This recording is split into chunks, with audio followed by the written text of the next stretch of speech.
Alrighty. Hi everyone, welcome to Compass in our seminar today. We'll be presenting Junfei Xia, a fourth-year PhD candidate advised by Dr. Tamai Ozgakman. His research focuses on machine learning applications in ocean science. He earned his bachelor's degree in oceanographic science from Nanjing University in 2017, and he completed his master's in ocean engineering at Erasmus here at the University of Miami in 2018. Beyond his academic pursuits, he is passionate about cat fostering, assisting them in finding caring homes. So if you guys have any questions, definitely give Junfei a holler. And with that, I'll hand it off to him to present his 1-hour seminar. Okay, welcome everyone. Today I will be presenting my research on the application of vision transformer, which is a deep learning architecture in star image classification and decoding dynamical system from drifter data. This study integrates two complex applications to demonstrate the power of vision transformer (VIP) in both fields, highlighting how attention mechanism helps interpret the data and provide insights about the deep learning architecture to open the black box a little bit and improve the understanding of the underlying ocean dynamics. I'd like to acknowledge my advisor Tamai and my committee member Mohammed, Roland, and Pierre from MIT for their invaluable support throughout this research. This presentation will cover two main applications of vision transformer. We will start with the motivation and background, explaining why this research is important and the advantages of using VIT over traditional methods. Next, I will introduce the VIT architecture and the attention mechanism that plays a crucial role in our model's performance. For the first application, we will explore how VIT is applied to star image classification, where we will discuss dataset methodology, results, and the insights we gain from the attention maps. In the second application, we will look at how VIT is used to decode dynamical systems from drifter data. Again, discussing the dataset multi-label approach, we need to change the model a little bit, and the results. Finally, we will conclude with key findings and discuss the next steps in our research. Here we go to the motivation and background. The motivation of this study comes from two aspects. The first is that with the development of technology, the amount of sea surface images and drifter data continues to increase. From satellite alone, there are more than 200,000 pictures captured every single day. It becomes impossible for humans to manually annotate them. At the same time, there is a rapid development in machine learning, or this year we call it deep learning, which seems to be an ideal solution to effectively manage and analyze the images and the data. So here is the background of the star image classification application. To give a brief overview of this application, we face a couple of problems. First, as mentioned in the previous slide, we have a lot of data we need to handle. Traditional methods such as manual visual interpretation and spectral analysis were used in the past, but they have limitations. Manual interpretation is time-consuming and often inconsistent, while spectral analysis struggles to capture the full complexity of star imagery. With the rise of deep learning, we have seen significant advancement. Convolutional neural networks, called CNN, this kind of architecture has been applied in the previous years to solve this problem. So popular CNN architectures like ASNet, GoGoNet, BGG, ResNet, and other architectures you may have heard and learned from papers have been applied in these regions. These networks have helped us to understand the oceanographic features better and set a high benchmark for image classification in this domain in the past few years. And the background of decoding dynamic systems from drifter data.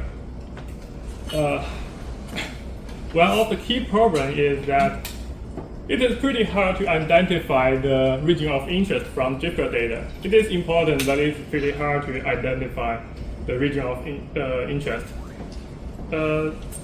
because the nature is chaotic. We have a lot of things happen together, and the drifter captures all the information. So when we see the drifter trajectory, we need a lot of background knowledge to identify where it is important and where is the where we want to study, like the sub-mesoscale events happen. Traditionally, this program has been approached like mostly by visual identification. Like trained experts like my advisor Tamai always spend a lot of time identifying where we have spiracing, where some mesoscale events happen, and when he point out such region, and then people filter out like the drifter data inside this region, inside this time frame, and doing some like interpolation or other method to do deeper research. And why use VIT? Why use VIT to solve this to solve these problems? Compared with traditional methods, VIT automates the classification process, like eliminating the need for like manual work, which can be efficient and save a lot of time.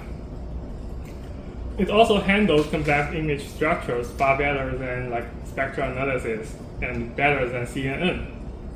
So this is why we move forward to VIT instead of keeping work with CNN, because it can learn both texture and structure, while CNN cannot learn structure. The transformer model developed in 2017 and popularized by applications like ChatGPT, I think you all heard about it, has shown great success in understanding sentences, structures, and the relationship between words. This method exerts in learning contextual relationships through a mechanism known as self-attention. As outlined in the paper, attention is all you need. Building on this, the vision transformer adapts the transformer architecture for image analysis. As detailed in the paper, an image is worth 16 by 16 words. The process involves splitting an image into smaller patches, flattening the patches, and producing lower dimension linear embedding from the patches, and add positional embedding to retain spatial information, and feeding the sequence of patches into the standard transformer encoder. And to train the model with image labels on a large dataset. So what we are doing is actually the step 7, fine-tuning the model on like specific downstream datasets for image classification. So attention is the most important part for vision transformer. And attention rollout is a method used to track how the information flows from the input layer through the different layers of a transformer model. To compute this properly, we need to account for residual connection. Residual connection is very important, and it is a crucial role in how information propagates through the network. In a transformer model, both self-attention and feed-forward networks inside the hidden layers are wrapped by the residual connection. This means that the input of these modules is added to their output, and this addition ties the corresponding position in different layers. So, when we compute the attention rollout, we first need to modify the attention matrix by adding an identity matrix, I, here. The identity matrix represents the residual, and renormalizing the weights. The updated formula becomes this function, the attention equals 0.5 times the original attention from the layer, and plus the 0.5 times the identity matrix. Then, attention rollout, the function of the attention rollout is highlighted here, which we recursively multiply the attention matrix across the layers. Here, let me show a case of how the attention is computed and how attention rollout works throughout the model. This is an example with sea ice. You can see the underlying image here is a sea ice image, and the color here is the weight from each head. Head is something inside a layer, which is like a more hidden thing. So for the layer's attention, we simply average the weights among all the heads. Here we are using 16 heads. Each head is capturing different features from the image. So averaging the weights inside the head, we got layer's attention, and the layer's attention is the W attention, WATT is the original layer's attention. And when we use attention rollout to compute layer's attention, we need to renormalize it times 0.5 and plus an identity matrix. And when we got the layer's attention, we multiply it with each layer's attention. And here we are having 24 transformer layers. And finally, from all the combining all the weights from the heads and the layers, we got the model's attention here. The red part shows the model pays more attention to, and the blue part shows the model pays less attention to. So from the image, we can see the highest attention here is the sea ice feature, and here also a sea ice feature.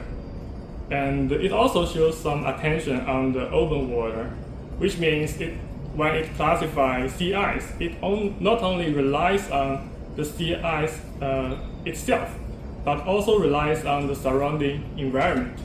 This is part of the story the attention map can tell us. So let's go to detail for the application 1, VIT in SAR imagery. This slide presents the training dataset used in this study, consisting of manually classified like 20 kilometer by 20 kilometer SAR images. These images are categorized into 10 different classes, defined according to various ocean phenomena. Each class contains a different number of images, resulting in an imbalanced dataset. You can see here, maybe the right corner. I'll make a bigger view in the next slide. But right now, you can see for the pure ocean wave, it has 4,900 images. But for the oceanic fronts, it only has 1,200 images. So it is imbalanced.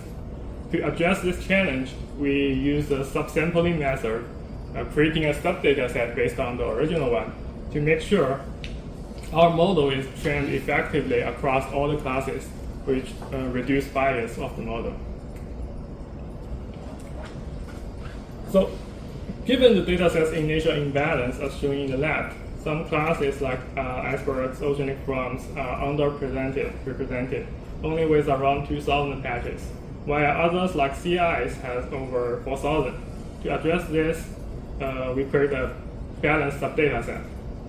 The test dataset consists of 500 images per class, in a total of 5,000 images, which are entirely independent of the training or validation sets. For the training and validation, we split the dataset like 70% for training and 30% for validation, ensuring balanced input for both. To prevent overfitting during training, we use early recall and jump out tech. Now let's move to the bottom table. It shows various VIT models we use to experiment with. VIT base 16 and VIT large 32 at different resolutions, 224 and 384. For example, VIT base 16, 224 use a training resolution of 224 by 224 and split the image into 1,024 patches. With these different settings, they have different size. The size is represented by the trainable parameters shown below. You can see the base 16 model is much smaller than the large 32 model. Excuse me. Yeah. Is that 85 million or is that three numbers? 85 million. Okay, all right. Okay.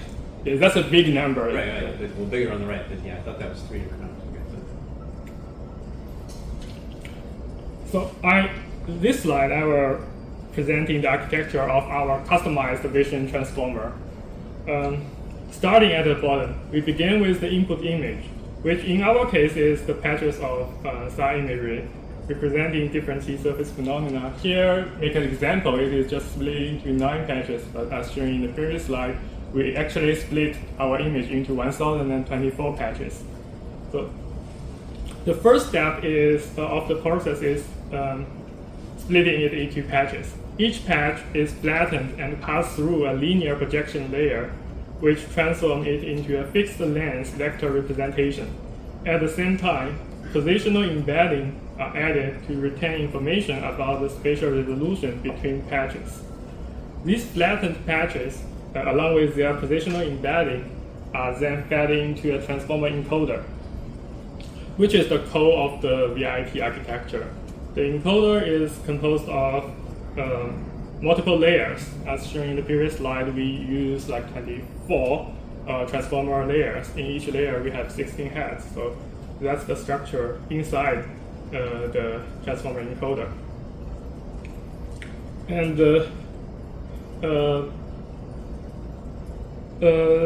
now, here's where we introduce a customization to the classic VIT model. Let me see where is that pointer. Okay, here. Yeah, I forgot to give you the laser pointer. Here it is, okay. if you want to use it. So all below this part is the classic VIT structure. What we add is here additional classifier attached to the VIT model to improve its performance. And this is another way to look at our additional classifier.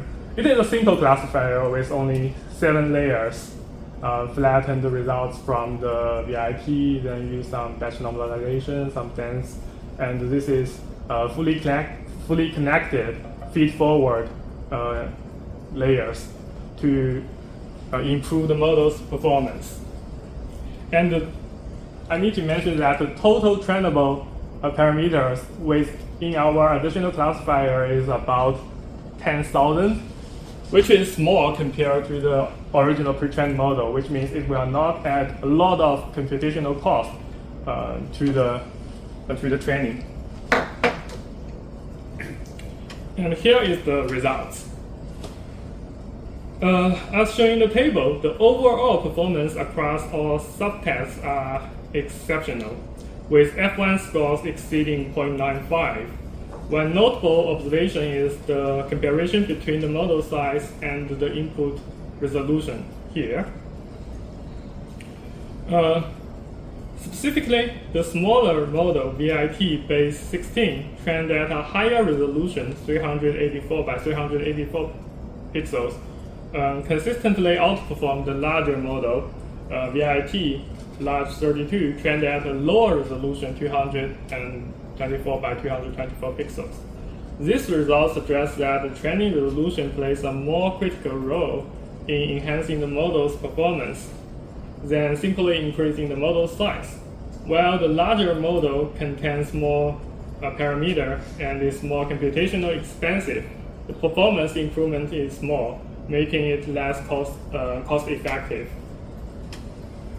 Ultimately, increasing the input resolution has better performance than increasing the model size, providing a more efficient way to improve accuracy without significantly raising the computational cost.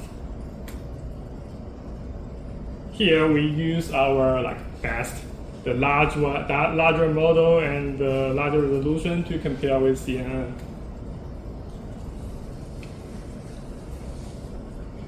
As the table shows, VIT outperforms CNN across almost all categories in terms of recall precision and F1 scores, reflecting its much better performance for classifying sea surface phenomena.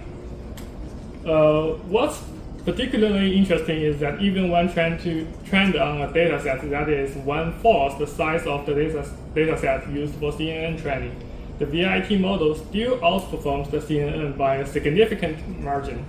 This highlights the efficiency and effectiveness of VIT even with smaller dataset. Here we have 10 examples showing how the successful classification by our model and how the attention looks. This is the pure ocean wave, which is a pure texture classification. There is no structure inside the image. And here we have wind streaks, which we have some linear structures. And here the micro-convective seals, which we have cell structures and the related attention map. You can see how the attention map provides insights of how the model predicts this class. And this is the biological slicks, the sea ice, as shown in the previous slide. The icebergs, which also a cell structure and also some texture, system texture. The low wind area, which is purely texture. There is no structure inside this kind of phenomena.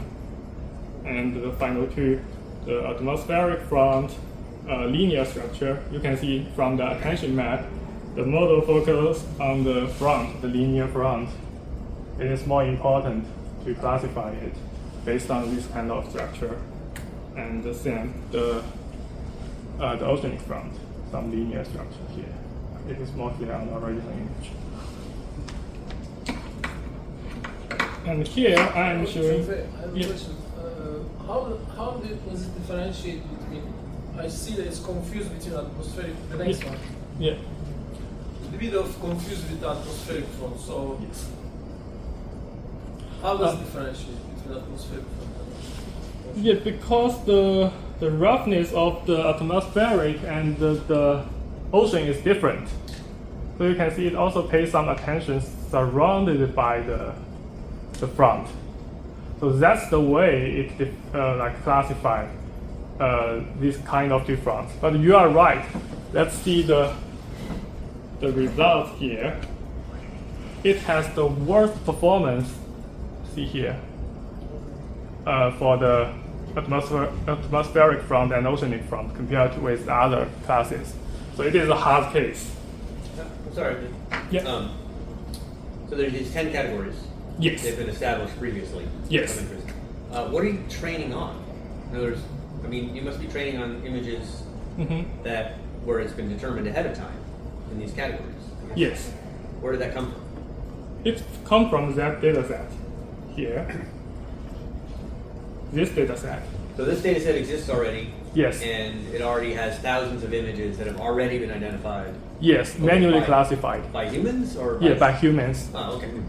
And I will not introduce in my presentation, but I need to say like human can make mistakes. Sure. So there is some misclassification inside the data set, and we have figured some of the cases. But there is a pre-existing data set of thousands of images already classified in these 10 categories. Yes. Okay, thank you. and he's using 70% train? Oh, I understand that part, yeah. And after the successful classifications, I'm introducing two examples of misclassifications. The model confused icebergs with rain cells and vice versa. These two classes are challenging because they share very similar structural features and the sea surface textures, as seen in the original images. Human classifier would typically use additional information, like the location, the latitude, to differentiate, to classify between them. This kind of information, VIT the VIT does not have access to, and this is the limitation of this kind of deep learning or machine learning networks. They all have. The information they have is only the image. They do not have additional information from the dataset. And also the attention map on the right explains why this misclassification occurred. They show where the model is focusing, and in both cases, the attention is joined to the regions, and the regions look similar in both cases. The cell shape here and also the cell shape here, they look pretty similar. So the model struggles. Since we have successfully demonstrated that VIT model performs well on the 20x20 VV polarized SAR images, we now want to extend its application to different types of datasets. The key question we are addressing is, do we need to retrain the model on these new datasets, or can we apply the trained model directly? In essence, we are testing the model's generalization ability, while we know CNN typically lack of this capability. We are curious to see how VIT handles generalization. To evaluate this, we are using the AI4Arctic dataset, which contains 512 sea ice images with HH and HV polarization, which is different from our training dataset. And the variable spatial resolution, they do not have a fixed spatial resolution inside the image. Each image has a different size, the spatial resolution, I'll say. And there are two versions of the dataset. The raw version, which contains all the information directly gained from the satellite, and a ready-to-train version. The ready-to-train version masks the open sea and just highlight the sea ice part. So these are the same image, but the left one is HH polarized, the middle one is HV polarized, and the right one is the preprocessed HH polarized image. So we are using such data set to analyze our model. Let me highlight it again. AI4Arctic differs from our training data set with HH and HV polarization and variable non-square resolution. Testing with raw dataset will challenge the model's generalization beyond the preprocessed training conditions. So here is the overall results for the HH and HV polarization. Looking at the results for the HH polarized image on the left, the model performs quite well. 400.5 out of 512 are correctly classified, achieving around 80% accuracy. However, when we evaluate the HV polarized image on the right, the performance is less consistent. Only 240 images are correctly classified. Most of the inaccurate classification are misclassified to low wind. So this can be explained a little bit from here. You can see HH polarized image contain more information compared to the HV polarized polarized image. Then we have an idea that whether sending more information to the model can improve the accuracy. So the way to sending more information to the model is mapping HH image and HV image to different channels. Here we map HH image to the red channel, to HV image to the green channel, and set 0 to the blue channel. So increasing the input information actually improves the accuracy of the prediction. That's amazing. The overall performance shows that the VIT model achieved about 90% accuracy. 416 images out of 512 images are correctly classified. On the right, I have included examples of one successful classification and one inaccurate classification. In the successful case, the model accurately predicts the sea ice with 86% confidence. The attention visualization shows that the model also successfully captured the key features of the sea ice, which the attention map here is pretty red part. And this is where we have sea ice. Let me put it here. this is the sea ice part from the extracted ready-to-train version. So, and let's compare it. We can find like the attention map capture like this region of the sea ice. However, in the inaccurate like failure case, even though the model identified the sea ice features in the image, which is this part, let's see the ready-to-train version to have a better idea of this part of the image is I think it's manually identified as the sea ice, and from the attention you can see the model pay more attention to the top part, right top part. It still fails to predict, but I think it is because there are like multiple features overlap inside the original image. This shows that while the model is powerful, it can struggle with more ambiguous or complex cases. There is still a room for improvement. So let's say the full story that the attention tells. From the VV original image, getting successful predicted image, we can see the model pays attention to both the sea ice part and the surrounding environment to make prediction. And when we have the cases like this is also a sea ice, but it is a closed sea ice. We do not have surrounding information, so it fails. It cannot make correct predictions. And when we consider the additional evaluation, the raw version should perform better than the ready-to-train version because the raw version contains the sea ice and the surrounding environment, but the ready-to-train version only contains the sea ice part. And it is true. Yeah, the lower one is the ready-to-train version. The upper one is the raw version. And this is the full story. The attention cares, and this is what we learn from the attention map. So we understand a little bit about how deep learning work from the attention mechanism. This is the conclusion. And the highlight is it has very great performance. The prediction, it is a state-of-art model for this data set. None of the model published is better than my model. And it has good generalization insights. We may not need to retrain a model before application to a different data set.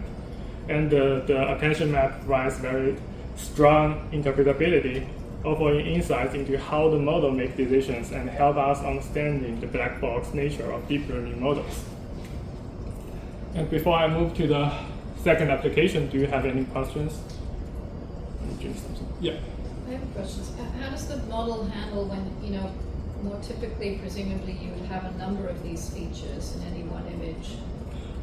It will predict just the one with the majority of pixels. When there is multiple features happened in one side image, it will only predict one. Okay, so it's not capable of saying, okay, in this image there's some sea ice and there's an ocean front and there can't be multiple things in the image? The model can do this, but we do not have a good data set to train the model. So in the second application, I will introduce a multi-label prediction. I have changed the model to make it able to handle multiple things happen together, but we do not have good data set to train the model. And without a very good data set, the model cannot be well trained and made to practice. So the model can handle these things, but we do not have good data set to train the model. So this is the case. We have a question from Yuyang Lu in Zoom. Could you read it? Hi, Junfei, can you hear me? Yeah, I can hear you. Yeah, I have a question. Is in what cases does your transformation model make mistakes? Have you, for example, looked at those images where the model predicted the features wrong? And do those images have some common properties? For example, are there like multiple features convoluted together, so the model predicted wrongly? Yes. So there are several cases. The first case is, as you said, the multiple features happen together, and the human may only because the data set is single labeled, which means the human only classify it into one feature or one class. So when testing with multiple class happening on the image, it will make mistakes, and this is discussed in our paper, but not in this presentation. Another case is when we have great variance in the image, like you can see the upper part and the lower part here are both sea ice, but they look totally different. So when the majority of training image look like this, the upper image, it may make mistakes when it saw like the lower type of image. So, and another mistake is like this one. The feature, the classes share similar structure and texture, and when human classifies this, human relies on additional information, but model does not have access to the additional information, so it always makes mistakes, like icebergs and the rain cells. So these cases always happen during the model, and I have checked into the inaccurate cases and checked one by one to make sure. And most of the mistakes are among these cases, conditions. Does this answer your question? Thank you. Yeah, okay. Yeah, it does. Thank you. Okay. Yeah, I just had a quick question. When you were coding the RGB channel, Mm-hmm. I wasn't sure what you said for the blue channel. I just couldn't hear what you used for that. Yeah. The blue channel, I set all the data in blue channel to 0. Okay. Yeah, but when training, it is the same. The left side is how the training goes, because it is grayscale stored in RGB. So the data in each channel is equal, and when evaluating it, we have HH and HV, so it is mapped to 2 channels, and we don't have the third data, so blue is set to 0. Any questions? We have another question in Zoom from John Hargrove. Hi, can you hear me? Yeah, I can hear you. I was wondering if you could apply a threshold to your attention map on the sea ice products to get sea ice concentration, which would be a valuable product that you could get from the imagery. You mean like feature extraction, apply a threshold of the attention map to capture where we have sea ice? Is that your question? Right. I mean, it seems that your method applies, the sea ice classification to the entire image, but obviously in some of these examples they're 100% ice covered, but in some of them they're, it's 60% ice or whatever, and sea ice concentration from SAR would be a valuable product. So I was just wondering if there's a way to get, some sub-image type classification from your results. I think it may work, but the problem is similar. We don't have such data set, and if just modify the C concentration, edit the training data set, or adding the testing data set. I'm not pretty sure what they are talking about the sea ice. Well, it just sea ice concentration is it's a measurement of how much of the sea surface in a particular area is covered with ice versus open ocean. And here at SeaStars, we have a lot of images that have been sort of manually classified, where they're SAR images, and each pixel is designated as an ice pixel or open ocean pixel, and that could be used as a training set or a test set for your method. But I'm not sure that your method would apply to that case, unless there's something where you could apply a threshold, pixel by pixel, as opposed to an entire image classification. I got what you mean. Yeah, the model can handle this, but in this case, the training dataset does not contain the sea ice concentration information. Just to let you know, this dataset has such data, but it is not used for training. It is used for additional testing. So maybe in future work, we can add such information for sea ice classification in the future. Okay. Yep. So if there's no question, let me move to the next application really quick.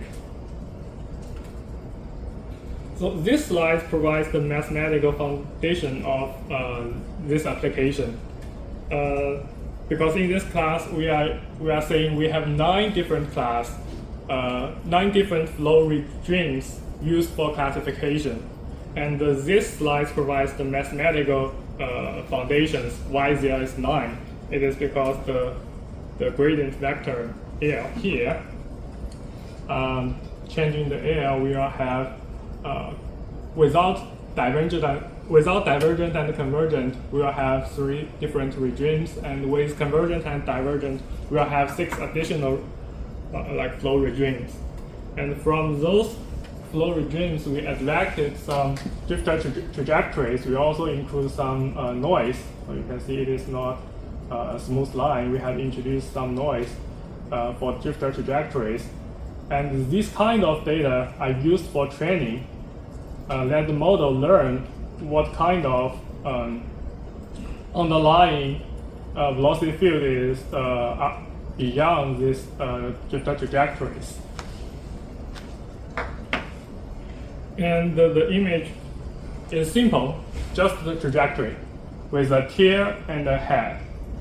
The head means it is a current condition, and the tail contains some information from the past. It is pretty simple. And I have changed the model.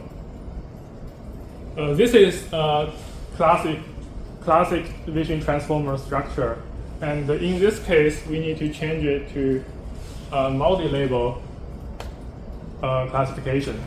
And for each class, it has a probability, like from 0 to 1. And the threshold set in this study is 0.5, which means if it is about 0.5, we can think it is that dynamical system. And and also from the previous study, we learned that we do not need to use a large model. We only need to increase the resolution.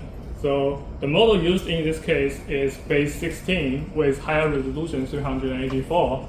And the trainable parameter here is 86 million trainable parameter. And the data used for training is also 70% for training, 70% for validation. And for testing, we are using observational data for testing. So it is a practical method. It is not a thought case or something. And with 9, also we have included some other case, like with 9 specific dynamical systems, like the flow regimes underlying, and we have S3 condition here, which is rotation, convergent, and divergent. So here, a rotation and no rotation, and this is the table showing like how different kind of flow regimes are split into the states. First, let's see, this is one of the testing data set. This is the observational drifter data from SPLASH experiment. The data shows a saddle field, which was manually identified from the drifter trajectory. Well, the saddle points are typically associated with non-divergent flow regime. In this case, this is different. In real case, we have a front, so it also has convergence. And this one is another testing case. The data is from laser experiment, which is more complicated case. And here, we consider it is a spiral sink. You can see the drifters are rotating and finally converge to a point. And this is clear because we know this region is our region of interest. But in real case, when we are tracking the drifter data, you will see those trajectories. We don't have our region of interest. So it is pretty hard to find what is going on underlying the chaotic trajectories. So from previously, they are the same group of drifters. From the previous animation, you can see a clear convergence point here. But in this one, when we keep track of the trajectories, the tiers, it is pretty hard to find where is our region of interest. And this is what our method want to solve. We want to, like from the drifter trajectories, we want to find out and highlight where we have specific like dynamical system happened underlying the drifter trajectories. This slide presents the VIP model's prediction on splash drifter dataset. On the left, we have the drifter trajectory, the full drifter trajectory. And the animation, the left image of the animation, you can see the original image used for the model to predict. This is what the model sees. And the right side is the attention map. And the word below is its prediction with probability. So you can see we always have a high rotation and convergent. Let me see this way. Okay. The way humans classify saddle point is for a second. It is not like the whole thing is a saddle point. It is at this point, we see a 90-degree turn of the drifter trajectory. We classify it as a saddle point. And this is at the same time what the model predicts. So we have a saddle here, not at a very high value, but it has a saddle as the third highest prediction. And from the attention, you can see the model pays more attention to the current location, and the previous one it pays less attention. And this one shows it's an overall prediction result for each time step. The solid line represents the predicted probabilities of different dynamical systems, while the dashed line shows the presence of the convergence, divergence, and the rotation. One key finding is at time step 101, which is here, this one, arrow pointed here. We have a saddle point prediction. Interesting, it is 10 time steps before we human classify it as a saddle point. So this one shows like the model can predict and figure out the underlying dynamical system. One problem is we also have another prediction of the spiral sink, which can be explained by the high prediction of convergence and rotation here. And you can see from the training data, when we have rotation and convergence, we have spiral sink. So it can be explained by the high convergence and rotation shown here. And above 0.5, saddle point is the only one predicted by the model, except the spiral sink. And when we go to the laser drifter experiment, which is much more complicated, and the overall from human visually prediction, human classification is the spiral sink. But actually, when you look at the full trajectory, there is a lot of things, a lot of regimes happen. It is not only the spiral sink keep happening here. So what we are going to do is use this one as the data and let the model to predict to see what kind of interesting thing happened during the drifters, the motion of the drifter. This slide shows the overall prediction results over time for the laser drifter dataset. with a focus on the complicated underlying dynamical system present in this application. Similarly, the solid and dashed lines indicate the predicted probabilities of different flow regimes, along with convergence, divergence, and rotation patterns. Here, I am highlighting two specific samples, interesting region of interest. One is here. At time step 120, we see a high prediction of a saddle field with the probability close to 1. And let's see the exact drifter trajectory look like this. And the attention map look like this. And this seems like an early step of a saddle point. And at time step 235, we have a more complex combination of dynamical systems. The model predicts a mix of saddle field, spiral sink, spiral source. It has convergence and divergence at the same time, which reflects the chaotic nature of the flow. The attention map shows like the model focuses on different parts of the trajectory, indicating it has identified like convergence happened here and divergence happened here. So this is another region of interest. So these cases demonstrate the model's ability to capture multiple interacting systems and the complexity of real-world flow patterns. In conclusion, the vision transformer model successfully decodes dynamical systems such as saddle fields, spiral sink, and spiral source from drifter data. The attention map offered insights into how model interprets the trajectories and side images, highlighting its focus areas during prediction. The model performed well and when applied to real-world observational data from splash and laser experiments, capturing multiple interacting flow regimes. This shows its strong generalization ability from simple simulated model training to real-world dataset. As the next step, we will focus on validating the model based on combined simulated velocity fields and assess its performance in even more complex dynamical environment. So any questions?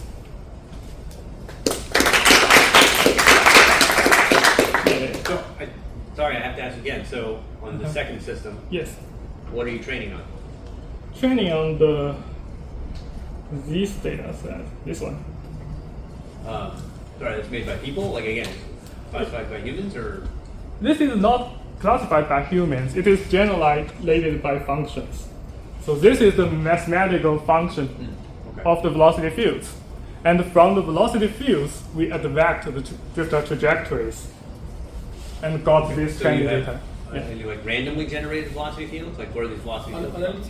Randomly, we have function, and the parameter of the functions are randomly set. Right. So you're randomly generating this wide range of velocity fields. Yes. They're divergent, rotational, shear, deformation, all that stuff. Yes. And then you put trajectories in them.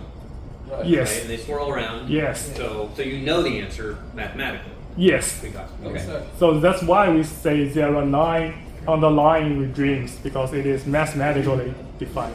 Yeah. That's great. I have to go right now. Thanks. Okay. Any other questions? Seems like you are training to be a spy or something. Okay. Any questions on Zoom? Yeah. I have a question. You're younger again, yes. Oh, are there any questions? Yeah. No other questions. Oh, it's my turn, right? Yeah, it's your turn. Okay, thanks. Can I go back to what is called the dynamic system prediction? Yeah. The second part. Yeah. Where you show different time series. Yeah.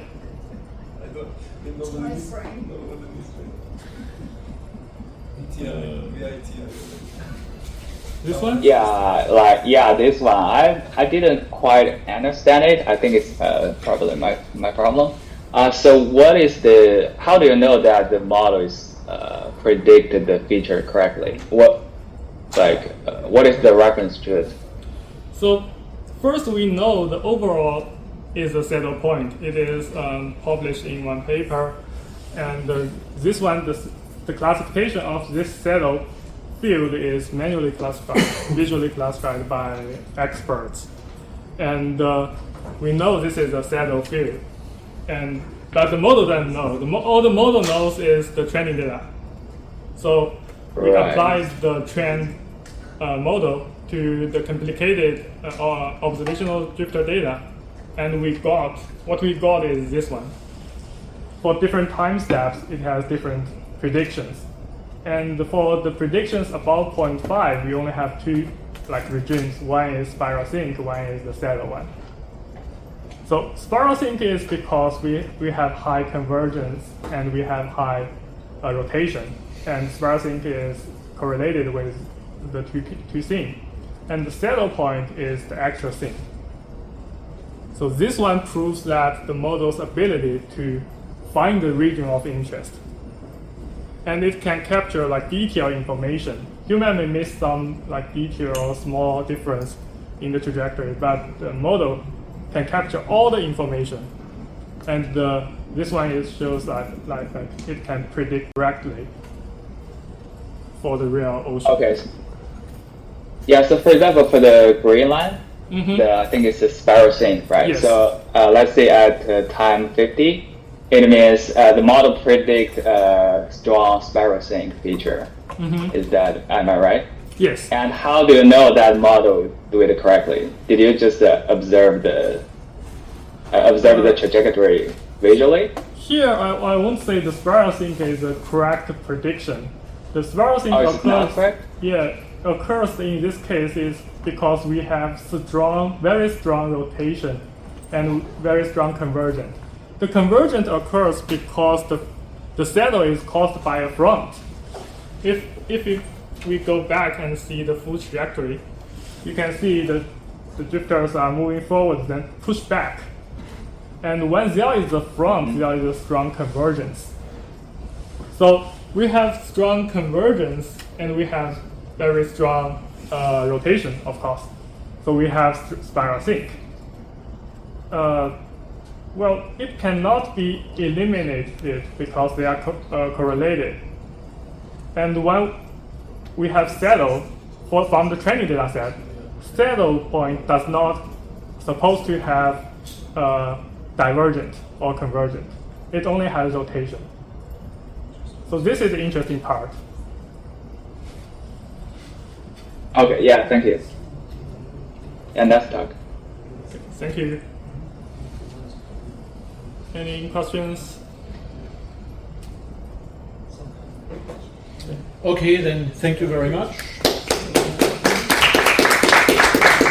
Thank you all for coming. Come again on Friday for Abhishek Savita, and come again next Wednesday for Brian Nape's new postdoc, whose name I forgot, but I will have his answer.